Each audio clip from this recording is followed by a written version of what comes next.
Selamat pagi Bapak, Ibu, dan saudara-saudaraku. Salam damai sejahtera untuk kita semua. Semoga kita semua sudah bangun dengan sehat di pagi ini. Senang sekali kita berjumpa kembali melalui Renungan Pagi edisi 6 Desember 2021. Keluaran pasal 2 ayat 1-3, bacaan kita demikian. Seorang laki-laki dari keluarga Lewi kawin dengan seorang perempuan Lewi. Lalu mengandunglah ia dan melahirkan seorang anak laki-laki. Ketika dilihatnya bahwa anak itu cantik, disembunyikannya 3 bulan lamanya. Tetapi ia tak dapat menyembunyikannya lebih lama lagi. Sebab itu diambilnya sebuah peti pandan, dipakalnya dengan gala-gala dan ter, diletakkannya bayi itu di dalamnya dan ditaruhnya peti itu di tengah-tengah teberau di tepi sungai Nil. Dalam rencana Allah.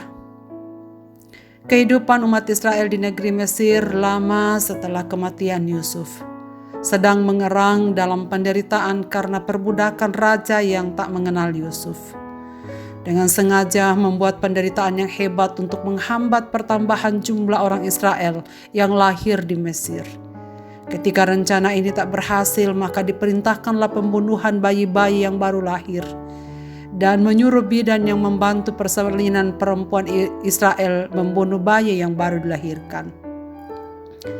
Maka terjadilah kelahiran seorang putra dari pasangan Amram dan Yokebed, keduanya dari suku Lewi. Namun hal yang luar biasa bagi sang ibu Yokebed, sebab dengan segala kecerdikannya, ia mampu menjaga bayinya hingga tak ketahuan bahwa ia punya bayi. Ketika dilihatnya bahwa anak itu ganteng, disembunyikannya 3 bulan lamanya. Saudara, ini menunjukkan betapa ia adalah seorang ibu yang tak menyerah dengan keadaan. Ia memutar otak bagaimana menyelamatkan anaknya yang sedang terancam. Sebab usia 3 bulan sudah pasti tak dapat disembunyikan, sebab tangisnya sudah dapat kedengaran, dan itu berarti bahwa ini menjadi ancaman tersendiri baginya. Lalu perempuan yang cerdik ini mempersiapkan anak perempuannya yang baru umur remaja untuk bekerja sama dengannya, menjaga adiknya dari kejauhan. Hingga turunlah putri Firaun mandi ke sungai tempat di mana ia mandi dan mendengar tangis bayi Musa. Dan dengan lincah kakaknya menawarkan bantuan untuk menyusui bayi itu sampai dapat disapi. Sejak saat itulah Musa aman bahkan hidup dalam perlindungan putri raja. Saudara sekalian, kelak nanti bayi ini akan bertumbuh menjadi pemimpin besar yang menyelamatkan Israel dari tangan Mesir. Dalam rancangan Allah, para perempuan ini, ibu Yokebed, kakak Miriam, dan putri raja menjadi alat di tangan Tuhan menyelamatkan dan memelihara Musa. Sama seperti Tuhan memakai 3 wanita tersebut untuk memelihara Musa yang kelak akan menyelamatkan umat Israel, demikian juga Tuhan memakai Maria, gadis perawan itu, melahirkan bayi Yesus yang akan menyelamatkan umat manusia dari dosa. Kedatangan Kristus yang pertama, kini kita sedang menantikan kedatangannya yang kedua kali. Saudara-saudaraku, dari peristiwa ini kita dapat melihat kehidupan Yokebed sederhana tapi taat. Miriam yang masih muda tapi dapat dipercaya dan bertanggung jawab.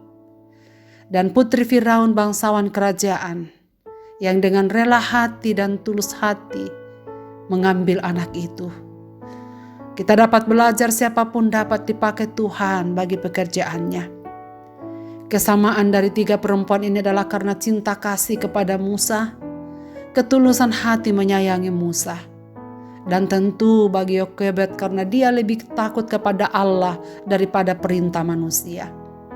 Siapapun kita, dari suku dan budaya bahkan bahasa apapun, saudaraku, berpendidikan tinggi atau rendah, status sosial tinggi atau rendah, Tuhan mau memakai kehidupan kita untuk menjadi alat anugerahnya untuk menggenapi rencananya bagi dunia ini. Hanya saja, maukah dan siapkah kita untuk Tuhan pakai dalam rencananya bagi dunia ini? Syaratnya dalam ketulusan dan kerelaan. Mari kita melaksanakan semua apa yang Tuhan sudah percayakan kepada kita. Hiduplah di dalam rencana dan rancangan Allah bagi dunia ini. Marilah kita berdoa.